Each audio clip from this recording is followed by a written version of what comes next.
Hello, welcome to Hannibal Leo Media. I am Leo. I've been filming for the past almost hour-ish. Oh my god.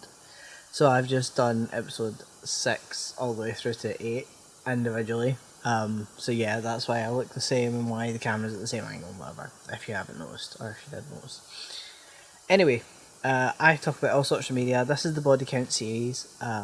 This series is Hazbin Hotel Season 1. I'm going to be doing Hell of a Boss Season 1 next.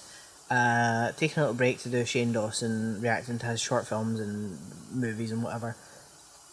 And then going back to my body count.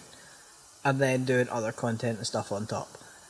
So yeah, reacting to Helliverse things and reacting to things in general, trailers and whatever. So this is season 1, episode 8, The Show Must Go On, which starts with Vox watching all these screens, mainly watching the hotel and the preparations for Adam and the Exorcist coming down. That sounds like a bad name. Of course Vox thinks it's hilarious and that everyone is going to die, especially Alistair. He is just desperate for Alistair to die at this point. I mean, we find out in season 2 what the big issue is with Vox and Alistair, but just now it looks like pettiness. We go to the hotel and the cannibals seem ready to fight. Charlie breaks my heart again, because she says to Vaggie, I wish my mum was here to see this, and I'm like, I wish she was too. Pinchas is dressed like an admiral for some reason, but he's enthusiastic about it. General Pinchas reporting for duty! Oh, sorry, he's a general, as he states. Nifty drops 2 dead rats, which I didn't count at first, so I had to go back and change my pie chart again, but hey, it's all in good fun, isn't it? Charlie gives Nifty a little knife and tells her, if you see an angel, stab it. So of course, Nifty sees angel. Hey. Dust. And tries to stab him while Cherry runs away, which is hilarious because, like, true friendship right there. But Nifty stops and Charlie tells her it's not him she's supposed to stab. So it's 24 hours until the next extermination. And there's work to do. Vox is still watching them all practice fighting and he's still laughing. I also don't know why, but I think Angel and Cherry's finale outfit is kind of ugh. Just me. Probably. Anyway, Vox thinks they're all going to die still. Charlie gives a big pep talk thanking everyone for coming even if they don't live there yet, which includes Cherry, who I bet she can't resist a good fight. Especially fighting alongside Angel, which is why I love their friendship so much, because I mean we saw them fighting alongside each other in the pilot as well, so... Charlie knows they're going to win. But just in case they don't, Charlie gives a whole heartfelt speech. And I love the individual reactions. Cherry's face just makes me laugh so much. Don't worry, Cherry. You'll warm up to the hotel next season. We cut to the night before where everyone is celebrating. If you watch with subtitles like me, you catch Vaggie saying she's excited to stab someone because it's been a long time since she stabbed someone and meant it.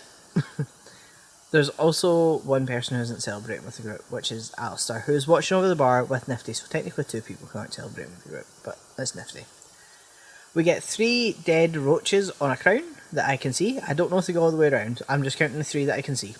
So that's from Nifty to Alistair, which is weird and I love it, and Alistair and Nifty seem to be quite close, and I wish we got more of that. I would like to see more of Alistair and Nifty's friendship, and Alistair and Mimsy's friendship. Husky and Angel have a little heartfelt conversation, which just makes all the Husker Dust shippers like me want to do the kiss meme. Pinchas tries to admit his feelings for Cherry, and once again, I just don't see it. They get a cool song together in season 2, and I'll cover more about that, how I interpreted the lyrics when it comes to it. But yeah, this bit makes me want to hide. I get second-hand embarrassment so easily from so many shows and movies, but this one I was like, ugh. Meanwhile, Charlie is looking at some pictures, getting all sad, so Vaggie comes to comfort Charlie. We get more than anything the reprise. And I'm meh about this one, like much of the fandom is. It's sweet, so I don't mind it, but if I'm listening to the season 1 album, I tend to skip it unless I'm really in the mood to listen to the entire album. Or I'm listening to the vinyl. We cut to Adam giving the Exorcist his own kind of pep talk, and of course Luke takes it way too far. Come on, Luke. Your fans can't justify this. We can't keep justifying the unhinged fucking behaviour of you.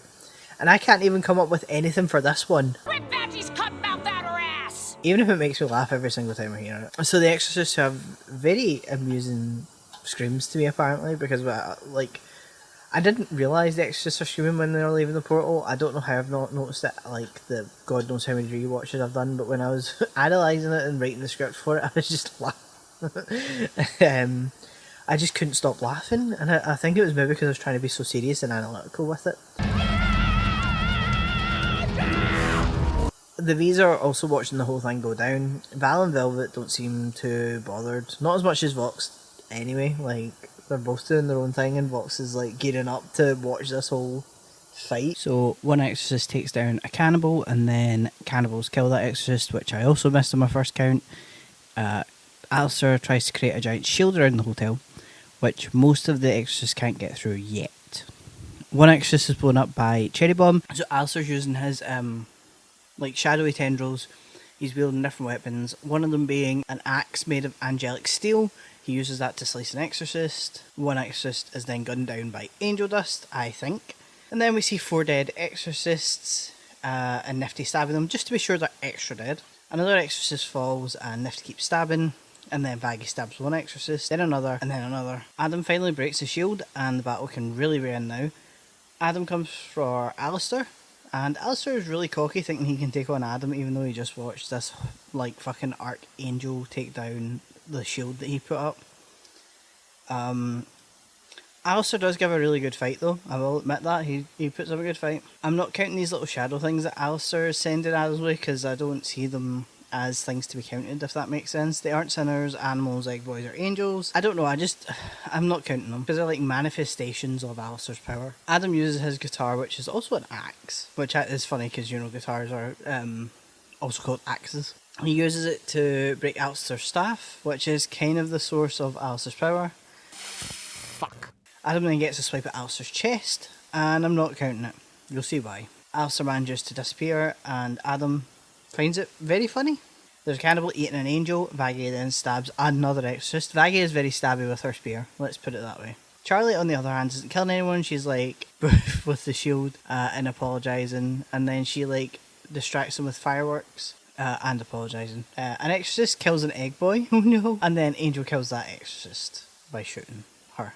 Adam is losing it and just blasting holy light anywhere, but I don't see any kills from Adam. No bodies, no count. Pentious then decides he has to be brave. So before he goes to fight Adam, he grabs Cherry Bomb and kisses her. I am saying absolutely fucking nothing at this point. You already know my feelings and my opinions. I'm not saying it anymore. Not until season 2. Pentious rushes to his war machine, the thing that he used to blast a hole in the hotel wall. All ready to fight. Then Adam blasts that with holy light and ends Pentious and 6 of the egg boys on board. There's no time to be sad about that just now because there's still a war going on. And Charlie loses it obviously, so let's get more Demon Charlie. Or somewhat demon. Like I said, she has a full power that we haven't seen. Full demonic form we haven't seen yet. Hopefully we get to see that in a future season. I'd really like to see that. And then Luke kills Dazzle. Chill, Loot. Fuck. I can't justify these actions. So can you just not be you for like 5 minutes so I can justify being a fan of Luke? Other than she's good looking. So this starts a whole fight between Luke and Vaggie, and as people on the internet are pointing out, and still point out, Luke kind of kicks Vaggie's ass here, until Vaggie knocks down some debris and traps Luke's arm. Adam and Charlie also have their own one-on-one fight, while Vaggie and Luke are having theirs. Charlie even gets a good stab at Adam with her trident, which I'm very impressed by. The sequence between the two fights is actually great because of the cuts. I literally can't remember the name of the cuts though, even though I studied it for 2 years in editing class doing film and TV. I'm sure I'll learn it again in uni. So Vaggie lets Luke live, only because Vaggie is going to let her live, which is cheesy, but I applaud Vaggie for the restraint anyway. Also, I love this part where Luke rips her arm off. The visual's fucking fantastic. It copies the same visuals from Vaggie losing her eye and her wings, which I think is an amazing contrast, and I'll put them side by side. So Adam has Charlie by the throat. Luke has come back for Vaggie, and Charlie's friends are now surrounded by exorcists. The battle might be lost. Until Adam gets punched in the face by none other than Lucifer fucking Morningstar himself. And he has come to fuck him. Well, this just got interesting. Lucifer and Adam get into a fight mid-air, which I think is great again. And of course Lucifer has to rub it in Adam's face that Lilith didn't hate what Lucifer had to offer, and neither did Eve. Which pisses Adam off, of course. Adam blasts Holy Light, which destroys the hotel. Like, it splits it in two, so Charlie is falling down because Charlie doesn't have wings. I want to know why Charlie didn't inherit the like, even just giving her 2 wings, but I guess that would be maybe too much. But it's okay because Lucifer comes and catches her. Adam comes for them both now in midair again, and Charlie shows us a more demonic ability, or more of the demonic side, I think, by turning her like hand into like this giant demonic fist thing. So as Adam is about to punch Lucifer, which would probably knock him and Charlie down into the ground, very, very far into hell, Charlie's demonic hand catches Adam's fist. And then Lucifer shoves him to the ground and then starts beating him up. But Charlie is like, no, he's had enough. Come on, don't kill him. He's done. And Adam gets up from this crater and he starts yelling about how he's the original dick and how humanity came from his balls and whatever. And then he's very, I don't want to say rudely because he was ranting a bit much. He's interrupted by a thing coming out of his area. Stomach, chest area, I want to say. That's someone who interrupted him is none other than Nifty herself, the little tiny Cyclops maid. Who keeps stabbing?